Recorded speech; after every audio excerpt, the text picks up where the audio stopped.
Hi, I'm Tim Murphy. I'm MasterCard's Chief Product Officer. I take care of our consumer credit, debit, prepaid, and commercial businesses around the world. And what are you currently working on as far as innovation in these areas? Sure. So we're working on a couple of things. I think one of my favorite areas of innovation is in prepaid. Prepaid's all about bringing electronic payments to consumers who don't really have access to mainstream financial services. We're doing a lot in this space.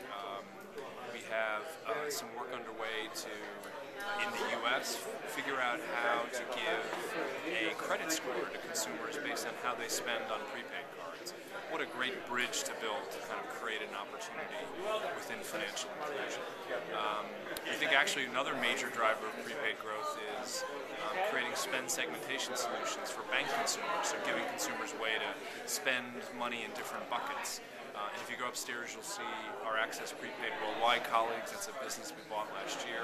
It's providing travel solutions, end-to-end prepaid travel solutions in markets around the world, launching in a number of new markets this year with great capabilities, like literally like a multi-currency purse. So if you're traveling to England and then to France, and then on to a non-Euro country, one card can have 3 different currency purses on it and help you make that journey very effective. So a lot of wonderful things in prepaid. I feel really good about that space.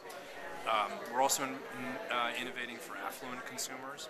We talked this morning about a couple of things we're doing for the affluent. We're launching something like 73 new affluent card programs around the world this year, $23 billion of incremental volume for MasterCard, driven by innovation. So that's things like the Priceless Cities campaign that Alfredo Gangatena has talked about, where we're creating unique offers and experiences for MasterCard cardholders in cities where they travel. Really fun things, Yankee Stadium, Bronx Zoo, stuff you can't get otherwise.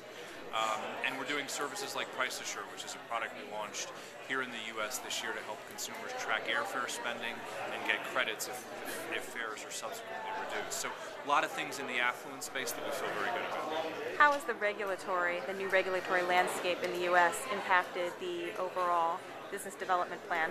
Sure. So I think it means a couple of things. I mean, one is, I think you know that after the Durbin Amendment, the prepaid space has continued to be able to receive non-regulated interchange economics.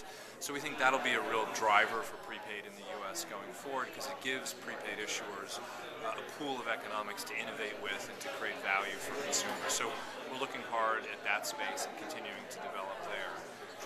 I think that the evolving environment has made, you'll see banks, particularly now, very much focused on accessing affluent consumers, high-quality small business cardholders, and so that means those are areas that we're obviously very focused on.